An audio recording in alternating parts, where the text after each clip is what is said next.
Encore une question pour vous. Moi, j'aime ça vous poser des questions parce que j'aime ça que vous me répondiez. J'aime ça avoir de l'interaction avec vous autres.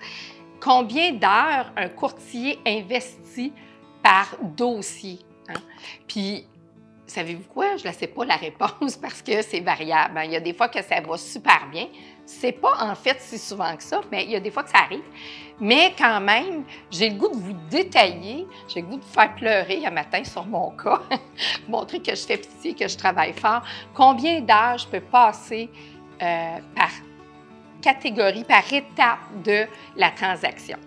Je vous donne l'exemple d'une vente. C'est vraiment là qu'on passe le plus de temps, je pense, mais quand je veux faire une analyse de marché pour aller rencontrer un client, j'ai entre 2 à 3 heures de travail à faire. Ensuite, je me rends chez le client, je lui présente. Bien, on jase 1 heure à 2 heures parce que il faut qu'on apprenne à se connaître, puis je pense que j'en ai déjà parlé de ça. Ensuite, un coup qu'on a le contrat, bien là, ça part. Là, il faut prendre des rendez-vous, photographe, vidéaste, il faut être prête, il faut faire le contrat de courtage, il faut remplir la déclaration du vendeur. Maintenant, on fait ça à distance, c'est vraiment pratique.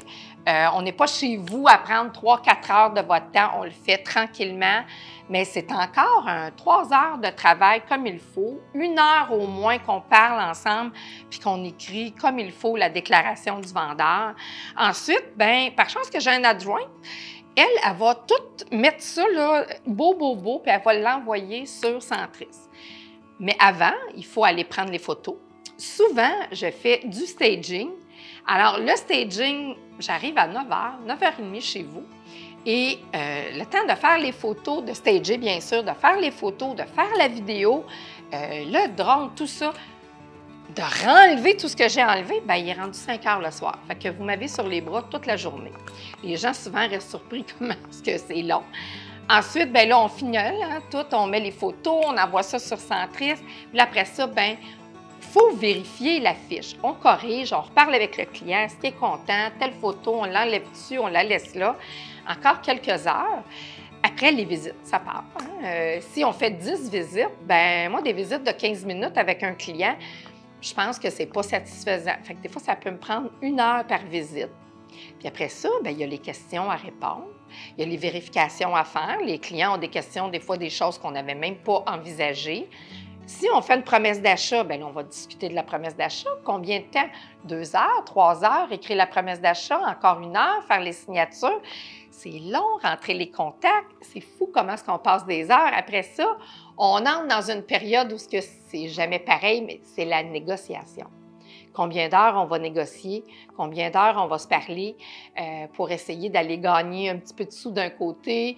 Le vendeur, peut-être qu'il en donne un petit peu, peut-être l'acheteur qui en met un peu plus. On peut se parler 2 heures, 3 heures, 4 heures, on ne le sait pas. Les contre-propositions, encore des documents, les signatures électroniques. On a une entente. Bien là, il faut tout planifier. On envoie ça au financement, ça prend tous les documents, toutes les bonnes signatures. Il faut planifier l'inspection. Je suis présente, comme je l'ai déjà dit, à toutes mes inspections. C'est 2 heures, 3 heures. J'ai déjà vu 4 heures, dépendamment de l'inspecteur. On souhaite toujours que ce ne soit pas ça. Mais une bonne inspection, c'est 1h30, 2 heures. Alors, on est là, on discute, on rassure nos clients. Puis là, on continue. Après ça, il manque un papier, il manque ci pour le financement, on a d'autres questions. Peut-être qu'il faut aller à la ville pour aller régler d'autres conditions. Encore des heures et des heures. Et à un moment donné, on lève nos conditions, on félicite les gens, on embarque dans la voiture, puis on s'en va mettre un beau vendu. Ça, c'est une période qu'on ne calcule pas dans tout ça. Mais après ça, on envoie ça chez le notaire. Et ça repart de plus belle parce que le notaire, il veut ci, il veut ça, il manque un papier, on dérange des clients, ça n'arrête pas, ça n'arrête pas. Encore quelques heures. Et pour conclure la transaction, bien sûr, il faut se déplacer et aller chez le notaire. Maintenant, les notaires, après la pandémie, nous permettent de revenir. C'est sûr que je comprends les notaires qui ne voulaient pas avoir plein de gens dans leur bureau, la COVID. Mais là, on est là. On est capable de vérifier si tout ce qui a été négocié est respecté, bien compris aussi par toutes les parties, le notaire. Et puis, on est là pour la finalité. Ça, c'est ce qui est le plus le fun. Serrer la main, dire félicitations, puis dire merci beaucoup aux clients. C'est sûr qu'on fait une bonne paye, ça mérite un beau merci.